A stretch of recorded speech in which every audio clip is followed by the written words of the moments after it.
We can worship according to Yahweh's word, or we can worship according to man's tradition. Emperor Constantine, a sun worshiper, solidified the change from Sabbath to Sunday. In the first 300 years of the New Testament, the church made hundreds of changes in It's time doctrine. that we follow Scripture and not the traditions of man.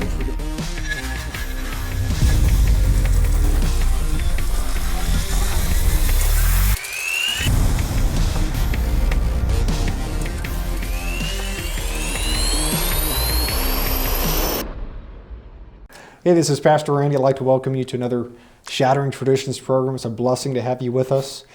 Today we're blessed in many, many ways, but the most important is we have Ken Klein here. Ken, you're an author. You're also a film producer. If you will, give us your website, maybe some information about some of your videos and your books, especially the one focusing on the Temple Mount, because that's really why we're here today, to talk about the Temple Mount. Okay. And, this concept that it was not on the traditional Temple Mount as it is today. My website is Ken Klein, and Klein is the Jewish form, K-L-E-I-N, Ken Klein Productions, plural, productions.net, KenKleinProductions.net. And if you go there, you can get the film I produced called Jerusalem and the Lost Temple of the Jews for free. And by the way, just put a plug in there for you. I've watched the video. It's a great video. Matter of fact, we showed it to our local congregation. So I would encourage everybody watching to go out and watch this video. Yeah, and all you have to do is download it there's a URL, takes you to YouTube, and it's private YouTube, but I'm giving you through my website a way to get it for free, because I want to see the world change in its concept about the temple. I don't care about making money off it or anything. You can get it for free, KenKleinProductions.net. But on that site, if you want to look at my site more, there's other films that I've produced, and you can look at those too. So just real quickly, and I don't want to, how much time have you spent as a film producer, author?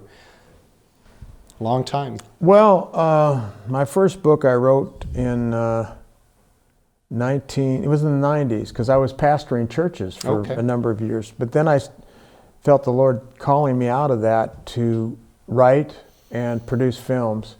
And so I'd say between writing and producing, probably 25 years. Okay, so that's a long time you've been involved in producing videos. Yeah. And again, we saw the one video you did. I want to watch some of the other videos you've done, because the one on the temple was really phenomenal, just the information you provided. Today, this is a second program, by the way, so if our audience missed the first, I would encourage them to go back and watch the first episode. But we're talking about the temple. And we're talking about an alternate theory. Most people believe that the temple was on the traditional Temple Mount, as it is today. We believe, based on the evidence, that the temple was likely within the city of David. The city of David is about a third of a mile south of the traditional Temple Mount, sits right between the Kidron and the Ethiopian valleys. So very important belief from my standpoint, and I know you share that enthusiasm, that conviction with that.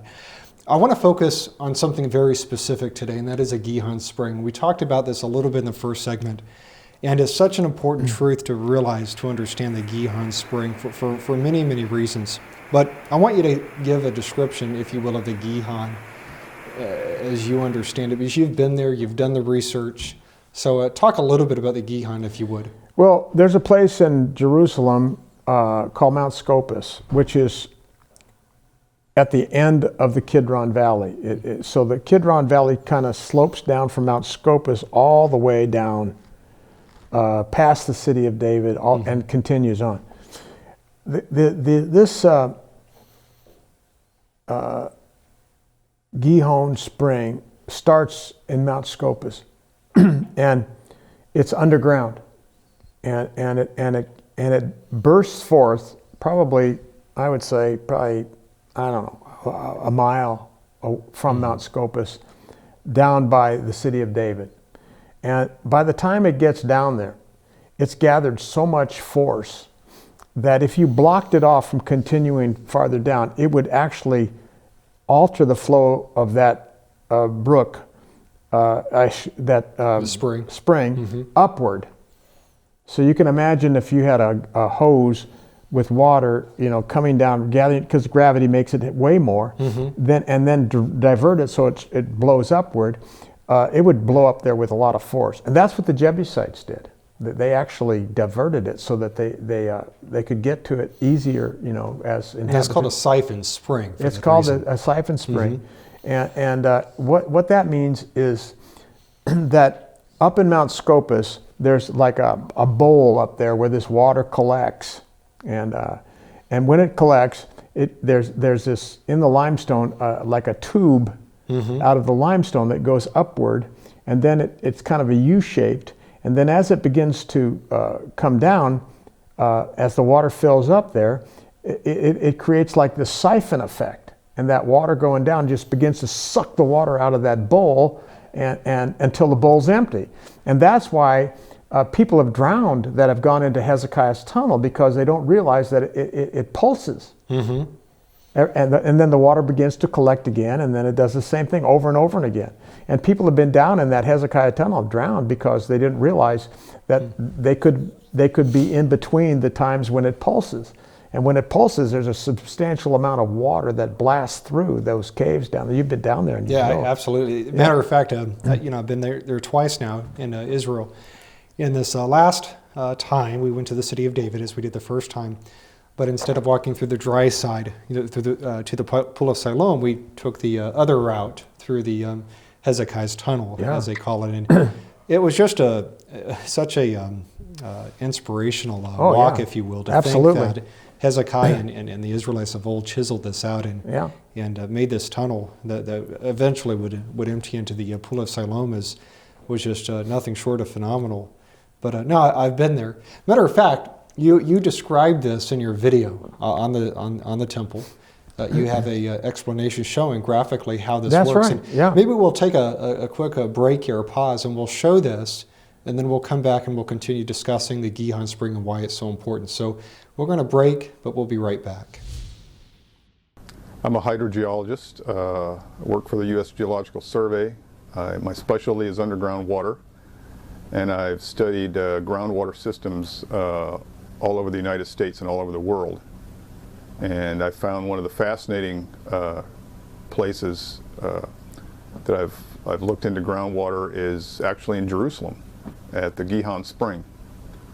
And the Gihon Spring is very fascinating because it's a spring in a karst system, and there are thousands of karst springs all over the world.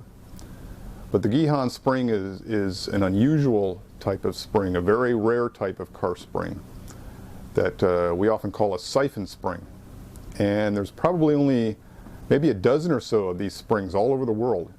And the Gihon Spring is one of them. And so how these siphon springs operate is that somewhere uphill of the spring there'll be a cavern. And this cavern naturally slowly replenishes as groundwater fills the cavern. But connecting the cavern and the spring, there'll be a channel. And the channel won't be straight, otherwise, as the water naturally filled the cavern, it would just continually flow out of the spring. But what happens in these rare siphon springs is this channel will be in the shape of an upside down U. So there'll be a high point. So as that cavern starts to fill naturally with water, with groundwater, very slowly, there's nowhere for it to run out. And as the cavern fills, that channel fills until the cavern reaches the water level in the cavern reaches the high point on that upside down U. And once that happens, then the water starts to flow and it creates a siphon effect. So it's just like if you siphon gasoline out of your gas tank and you've got a hose that's coming out of your gas tank. And once you get that gasoline flowing, as long as the end of that hose is below that water level, that gasoline is going to continue to come out of your tank until that level comes below the end of your hose, and then the air will get in and stop. So the same thing happens naturally underground in a siphon spring. That cavern will start to empty until either the water level in the cavern reaches the level of the spring, or the water level completely drains the cavern and air can enter that channel either from the cavern or from the spring. And once that happens, the siphon is broken and the flow stops. So when the flow is flowing very strongly from the spring, that's when the cavern is emptying. And then when the siphon breaks, then the flow rate slows back down to a trickle. So the question some people ask is, could the water level have naturally gotten up to the level of the temple? And the answer to that question is, it depends on where the water level is in the cavern relative to the elevation at the temple.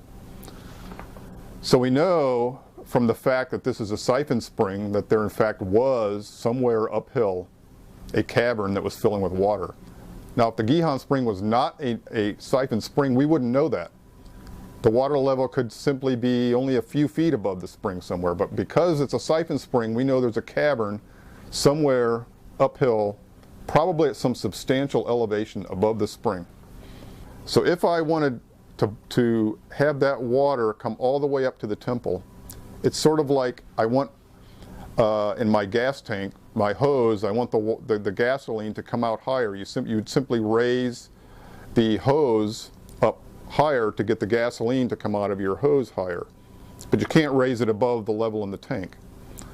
So if we go back to the temple, and if I wanted the water at the spring to get up to the temple, if I blocked off the spring and made it watertight, and there was a vertical shaft, then the water level would continue to raise in that shaft until it either reached the water level in the cavern or reached the temple. And if the temple is lower than the cavern, then the water will naturally flow out at the site of the temple. North of the Kidron Valley is Mount Scopus, the probable location of the cavern. In the opposite direction, looking south from Mount Scopus, there is more than sufficient drop-off for the water to gather speed and momentum, generating tremendous water pressure. The combined siphon effect, along with the water pressure when it reached the southeast ridge below, created an upward thrusting of the water, much like the activity of Old Faithful. All that was needed to channel the water to the temple above was for the spring to be blocked off and a vertical shaft allowing the water an upward route from the spring below. In 1867, Sir Charles Warren, a British archaeologist, discovered such a vertical channel at the Gihon Spring.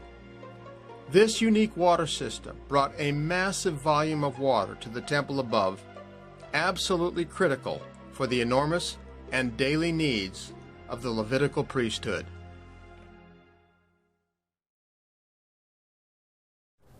Jerusalem 3,000 years ago had nothing to commend it. Nothing. There was nothing there. There's rocks, there's mountains, there's hillsides. It is a terrible place to be. Why would you settle there? For one reason: there is fresh water. There's a spring. The spring is by what we now call the City of David. It is nowhere near the Haram where it is claimed that the temples were built. That's number one. Number two, in all the Jewish writings, it is claimed that the temple needs vast amounts of water.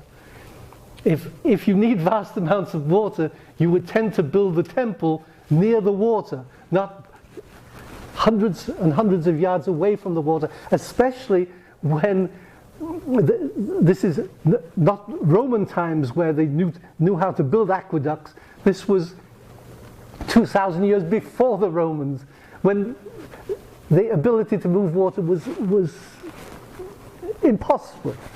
So if you found a city near water, you build a temple near water. The only place to build it is where there is water, and the only place there is water is the Gihon Spring. There is no other source of water that can sustain any sort of community except the Gihon Spring. Well, let's continue on with the discussion now with Ken Klein. And again, good to have you with us, Ken. And what I want to do now is really focus on the Gihon Spring. And there's two things, because we've talked about how it works. We've shown through your video the siphon and how that process works. But what I want to focus on is the importance the Gihon was to the city of Jebus or Jerusalem. And also talk about the 70 families that came from Tiberias. And lastly, I want to talk about the concept of this gushing spring, and we actually have historical records of this, which is really amazing when you Yeah. think about it. So from a practical standpoint, it's my understanding that Jerusalem, where where the Jebusites lived, those cities would not exist today without the Gihon Spring. You can go back there where Shakron was finding that room, and I filmed him down there digging around. Now, when you say room, as I think we covered this the last program, that they've uncovered a room where they believe that the animal sacrifices were done. Now, they don't say, and they refuse to draw a conclusion between that and the temple, but there is a room. Right next to that room, not far from that room, are two bulkheads, ancient bulkheads that were built by the Jebusites to cause the water of the Gihon to shoot upward. And you can go there today and see it. And Shakron's down there digging around because something about this. And so it was really important to these people to make sure that they had water for their city. And so it was... Because the Gihon, as I understand it from a historical perspective, was used not only for the ceremonial purposes, it was used obviously for mikvahs and immersions and the anointing of certain positions, but it was also used for the agriculture. Yeah, they did have cisterns that they built later. I mean, cisterns all over the place, but it had to be, in those days, living water. And they didn't build cisterns till later. And you can find them, and people argue, well, I think they used a cistern. No, it had to be a certain kind of water for the sacrifices, for the drinking water, so on and so forth. Let's talk about that real quick, because you mentioned cisterns, and that's an important point you bring up, because many people who will defend the traditional belief, and that is that the temple's on the Temple Mount as it is today, they will point out, and they're right, underneath the Temple Mount, we know there's many cisterns available there. What's the issue with that? From your standpoint, why doesn't that work? And where's the contradiction between that and the temple? Well, water isn't just for bathing and drinking.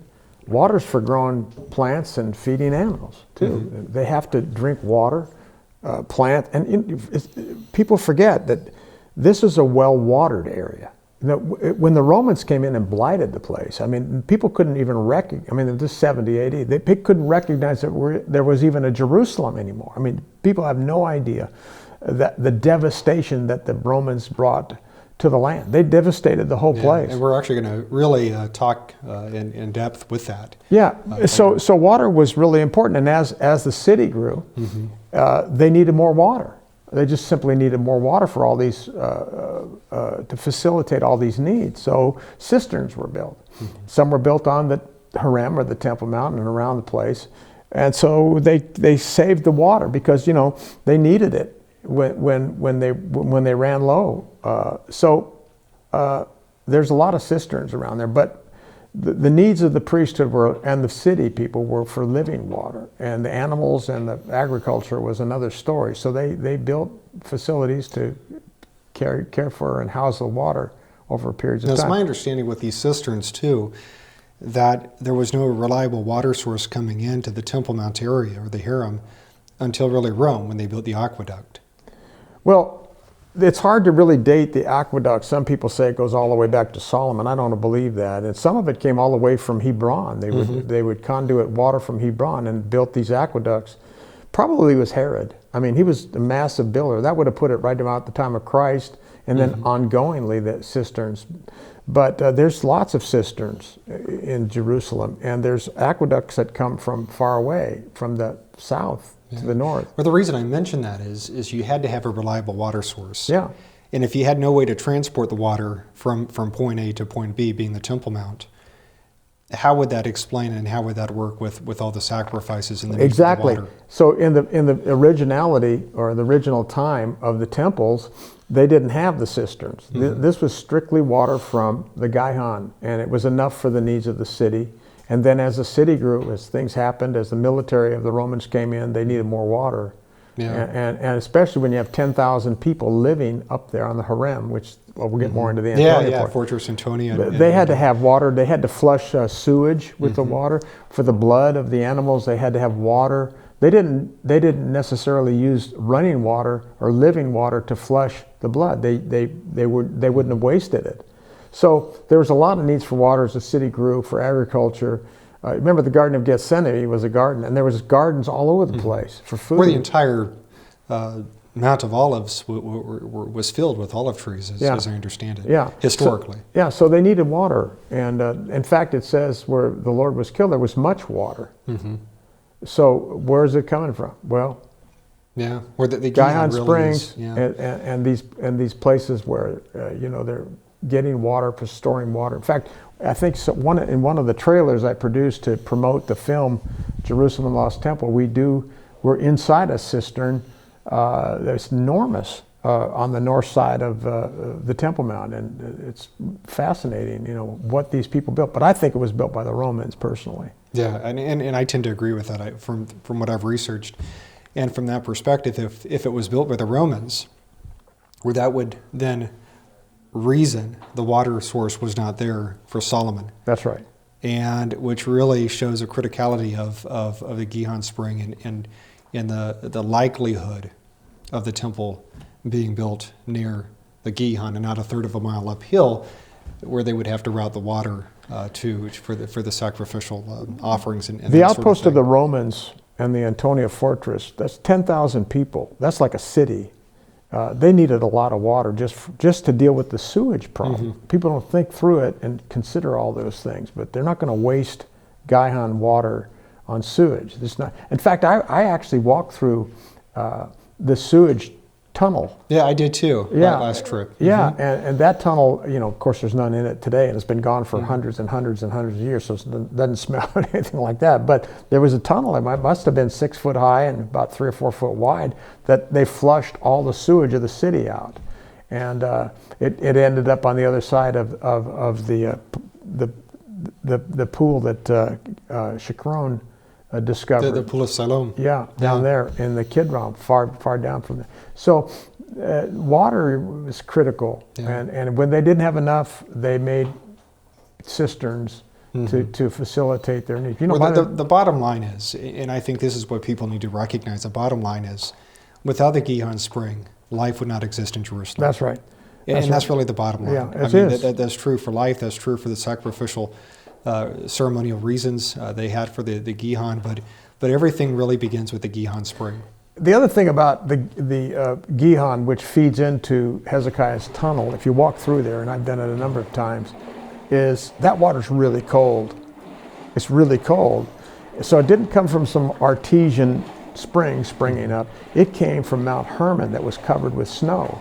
And so you're still getting the cold water from Hermon when you walk through there. So there's more evidence that this water supply came from the northern parts of Israel, all the way down to Jerusalem. So if you go to Jerusalem, you got to walk through Hezekiah. Oh yeah, absolutely. I love going to Jerusalem, to Israel. But I think we're going to take a short break. When we come back, I want to speak about the 70 Jewish families that came from Tiberias, and also these eyewitness accounts of a gushing spring. But before that, I want to give the audience an opportunity to see a trailer you produced with your video, and I would encourage really all those watching to acquire this, to go to YouTube or buy the video, whatever works, to watch the video. I think you bring out some very informative information. So we'll take a short break, and we'll come back and continue our discussion. Okay.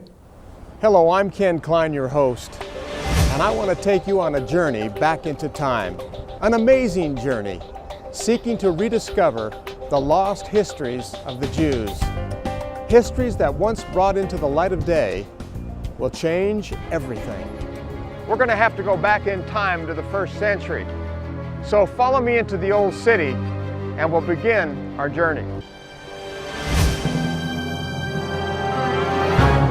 It appears to be an intractable and unsolvable dilemma, but what you're about to hear could change all of that.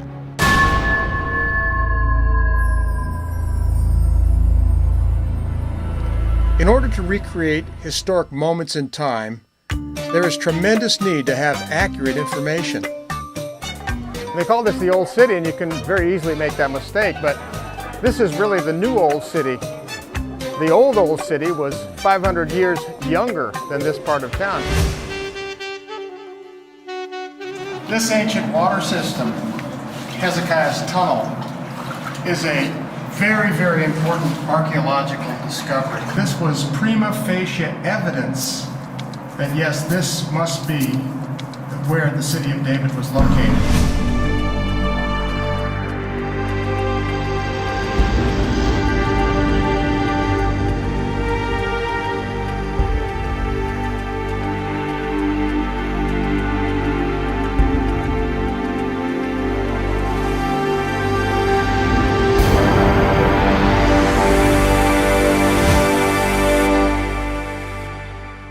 That's where you would build a temple. That's where I would build a temple. That's where David and Solomon built a temple.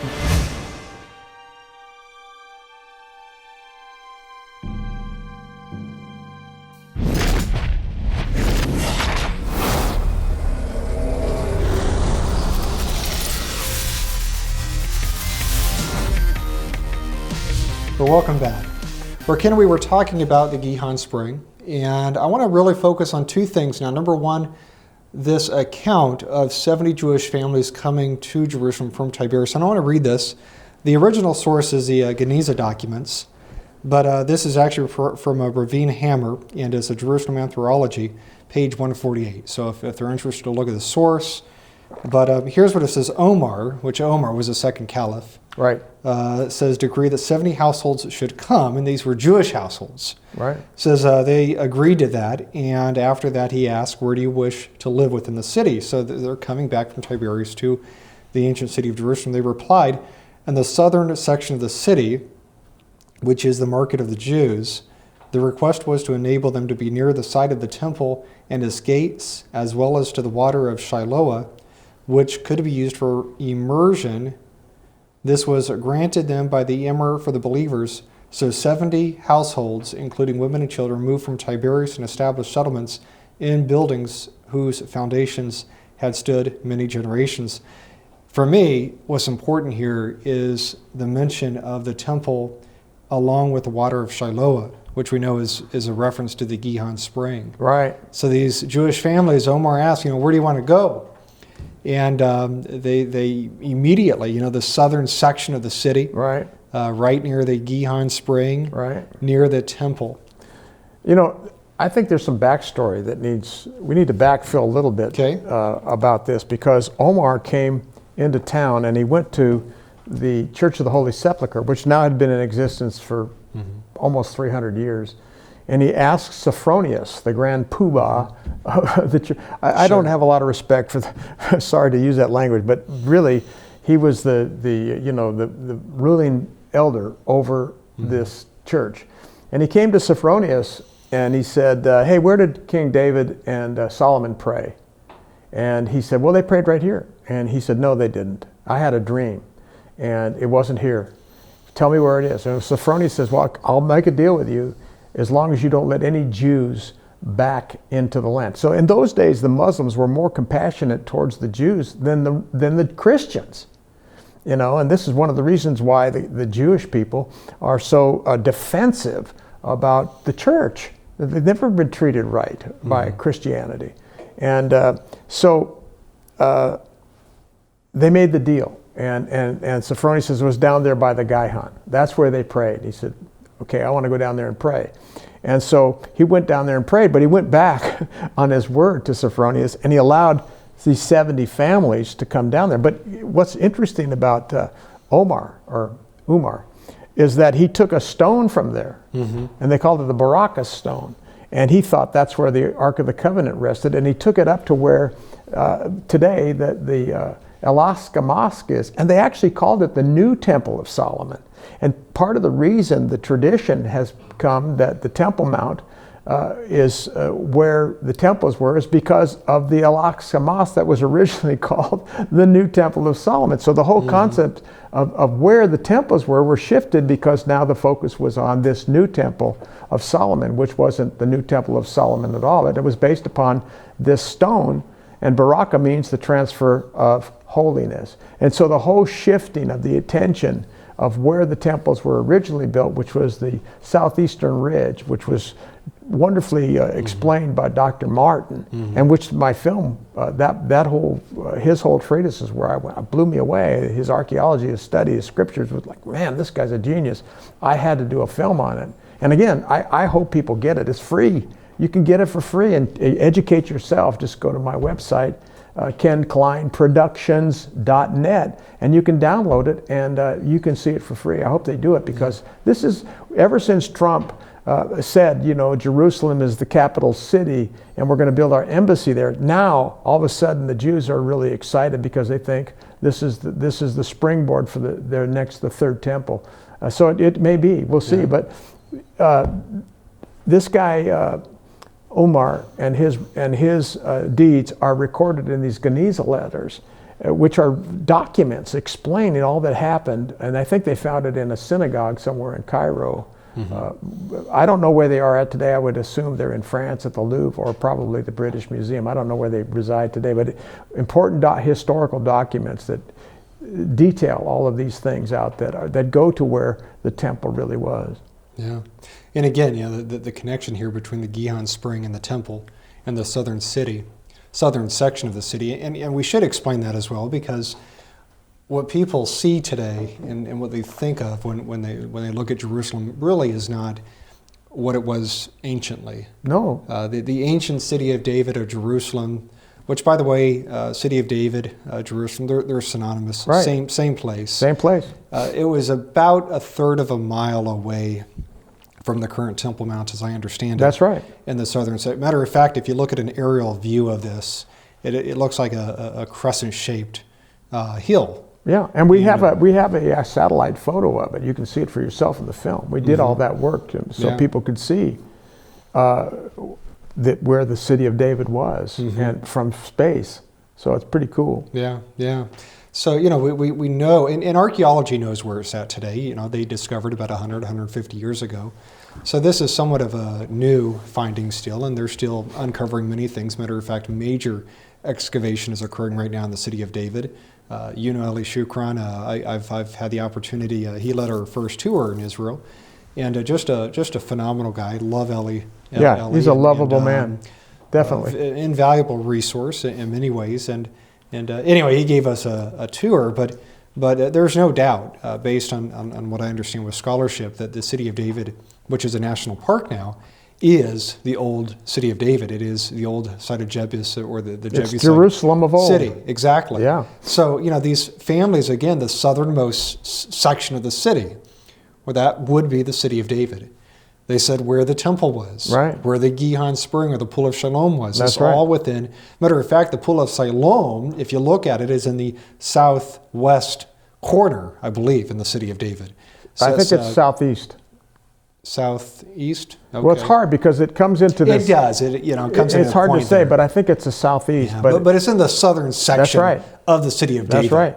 So they said they want to be close to the Pool of Siloam, the Gihon Spring, in other words, and because that's where the temple was. Right. So again, I think we see evidence for this historical account of where the temple was. I want to look at two quotes. And can I interject? Sure, one thing? absolutely. You know, if you stood on the Mount of Olivet, okay, and you were looking west from the Mount of Olivet, and you looked at the city of David from that point of view, and you can actually see how the city of David's geographical structure was cut down. You can see where Simon actually excavated so that there would not be a Mount Zion. You can see it with your own eyes. It's amazing. Yeah. The cuts are still there, and Mount Zion, which would have been at the southern end of the city of David, is gone. It's no more. Because all that Matter of fact, and we're going to look at this in a future program when we talk about Fortress Antonia, but we know through Josephus that he says that Fortress Antonia was on the third highest hill.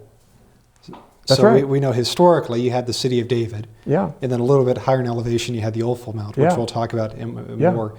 And then above that we have what they call the traditional, or the Temple Mount today. And we believe that's where Fortress Antonia stood during the time of Herod. And as you explained, I think, in the previous program, right. This was actually built by the Hasmoneans, by the Maccabees. And then Herod later further Expanded expanded it. and That's fortified right. That's right. the fortress Antonia, which was originally called the Tower. And again, we'll get into all these specifics later on. Great. But no, that's certainly important, because you can see when you stand, as you said, on the Mount of Olives and you look down toward Jerusalem, you can see, of course, the Temple Mount, but you can also see the city of David. That's right. And one of the things that you can see is the Milo. I don't know if you've looked at that, but within the city of David, you have the Ophel, and you have the city of David. And we know biblically that Solomon, it says, he filled in the Milo. And you can see, or at least we believe, that you can see the stones that Solomon filled in, the ravine he filled in to connect the actual city of David and the Milo, because before that there was a ravine that separated the city of David from the Milo, and of course from the traditional Temple Mount, as I like to call it. So, yeah, you can see all that all the geography there from the Mount of Olives. Well, we got to go back to Jerusalem. No, we're going to go, and we're going to do another video on these details so people can see it for themselves. It really does help. Yeah, I mean, it's invaluable. When you're standing on the Mount of Olives, and you're looking down. Unless you get a picture of it, you can't figure it out. It's just so we got to. And hopefully we can put in some footage here to show the audience what we're referring to. There's two accounts. There's two historical accounts mentioning a spring, and I want to read both. Maybe just read them both, and then we can talk about it. So the first one is actually from Eusebius, but this is a recording from Aristeas. Now Aristeas, as I understand it, was an Alexandrian Jew who lived about 2nd century BCE, so 200 years before the Common Era. And here's what Eusebius records. He says there is an inexhaustible reservoir of water, as would be expected from an abundant spring gushing up naturally from within. Now he's talking about the temple. He says, there being moreover wonderful and indescribable cisterns underground. And we see that in the city of David. We see all these cisterns underneath the actual city, the city today. There being moreover, anyway, it goes on to say, of 5 furlongs according to this showing, all around the foundation of the temple. So there's a connection with this temple, and countless pipes from them, so that the streams on every side meet together. And all these have been fastened with lead at the bottom of the sidewalls, and over these has been spread a great quantity of plaster. And they would do that. They would put plaster on the rocks, and it looked, I'm sure, very different from what it does today.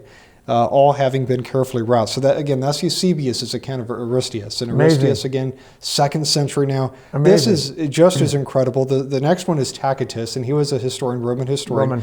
Now, here's the thing. Tacitus lived 2nd century CE. So we got 2nd century BCE and 2nd century. So these guys were 400 years apart. Right. One being a Jew, one being a Roman, but they confirm the same fact. So here's what Tacitus says. He says, a temple resembled a citadel or a tower or fortress, and had its own walls, which were more laboriously constructed than the others, even the colonnades, which were covered bridges, and we'll talk a little bit about that more later, with which it was surrounded, formed an admirable outwork. It contained an inexhaustible spring. Clearly the guy, huh? Yeah. There were subterranean excavations in the hill, and tanks and cisterns for holding rainwater. The foundations of the state had foreseen that frequent wars would result from the singularity of its customs, and so had made very provision against the most protected siege. So we see, according to, again, Aristeas and according to Tacitus, that there was this inexhaustible, matter of fact, they both say inexhaustible. One says reservoir, one says spring, but you're right. Yeah. This is a reference to the Gihon Spring. Absolutely. And so the eyewitness accounts are powerful testimonies of what was going on, and this, through their eyes we can see some idea of the construction of how Jerusalem is not only well defended, but it was well watered, and which is the key to the whole thing. And it's awesome to hear. I mean, you're really up to speed on these guys. I've read through them before and not have paid as much attention, but I think those are great facts from history. The other thing too is there's no spring on the Temple Mount. That's right. The traditional Temple Mount, yeah. The harem as some call it, the noble sanctuary. There are cisterns, Right. but there's no spring. What we see here, this inexhaustible spring gushing forth. That's right. There's nothing historically that would tie that to the traditional Temple Mount. The Gihon was underground by the time it passed by the Temple Mount. It was 300 yards farther south than the Temple Mount. So there was no water near what people call the Temple Mount to facilitate not only the city, which you can be misled by the walls around the old city. The old city is really not the old city. No, and you're right. People look at the Temple Mount and they see the walls. Yeah. And they assume That's right. that's the old city, and that's not. That's the not old the old city is about a third of a mile south. And you can see it. Again, it's a national park today, and if anybody has the opportunity to go to Israel, they need to see this. Absolutely. They need to see the city of David. They need to go down. Because the thing is, it talks about here this inexhaustible reservoir of water. But we also know, because you've been there's, it says pipes and tunnels and cisterns, or we see that underneath the city of David. I mean, all of it. The description we see here from these men, Tacitus right. and Aristeas, everything we find here is within or underneath today the city of David. And if you take a tour in Jerusalem today, you will be led astray, not only where Jesus died, but the tradition of where the temple was. And all of these places that you go to, they take you to, are really, it's like a religious Disneyland. It's not true. And the only way to really get a good mental picture is to go there yourself. And maybe we should take a tour, take people with us and guide them through it, because there's no way to really figure it out just by seeing a little fragment. I mean, you can get little windows, but when you get there and see it and can feel it and almost taste it, it just changes the way you think about everything. It really does. Beyond the fact that there's no gushing spring on the Temple Mount today, the traditional Temple Mount, we also see here again that there's these great underground reservoirs and cisterns and pipes and tunnels. Most believe that the temple again sat over basically the Dome of the Rock, that rock that exists today. But if you go to the Dome of the Rock, from what I understand, there's no major tunnel system or no cisterns underneath that. Well, there is though. Now I know there's a small, but not that would describe what we find from Tacitus and his. No, but just to be clear, on the northern part of the old city, if you're going out the Damascus Gate and facing north and took a right turn about 100 yards, 150 yards, is a tunnel that goes under. They call it Jeremiah's Grotto, and it's like looking at a giant geode. You can walk in there, and they had all kinds of things going on inside there. Probably when the Ark of the Covenant was lost, when the temple was being destroyed, when the Romans were destroying the city, when they got sucked into the war between the Sadducees and the Pharisees, the Civil War. Probably a lot of Jews escaped through this tunnel because it goes all the way to Jericho. I mean, it widens into this big, almost like a huge amphitheater. And it's like I said, it's like walking into a giant geode. And most likely hundreds of years before that, when the temple was destroyed by the Babylonians, most likely Jeremiah took the Ark of the Covenant through this passageway all the way out of town. And because nobody knows where it is. Well, of course, Bob Cornucci says it's in Ethiopia. If that's the truth, then why didn't Pharaoh die when he touched it? Because we're not allowed to touch the Ark of the Covenant unless you were a priest. And I don't think Pharaoh was a priest. So it's, to me, but just in terms of the geography, if you haven't gone to this place, it's like, wow. Yeah. It's right under the upper echelons of the Harem or the Temple Mount. And it's like I said, this amazing amphitheater place underneath that most people don't even know about, but it's another one of those places that the tours don't take you. And most likely this was escape routes for Jews in the 70s and for... So where does that tunnel begin?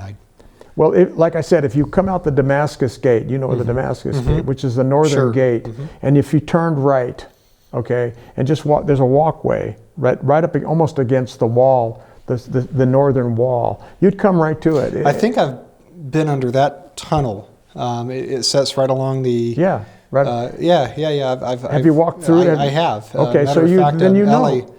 Now, does that feed into the Dome of the Rock? It's underneath of it. Oh, it's underneath of it. Yes, I'm familiar. No. What I'm saying is the city of David. Yeah. The Tacitus and Hysteria. Yes. They speak about these tunnels going down under the Well, there's city. a number of tunnels under Yeah. the city of David too, Yeah, and absolutely. they go out into where the Kidron and the Valley of the But no, Cheeseman. I'm familiar with that Okay. tunnel. Yeah. It is. Well, I want to read one quote, and I think we'll close this. Okay. And move Let's see. to You our- can't really see it unless you go there. I mean, Absolutely. Yeah. Yeah, you have to go there and experience Israel Absolutely. for sure. So I want to read Joel 3, and Joel, as we understand it, is a prophetic passage.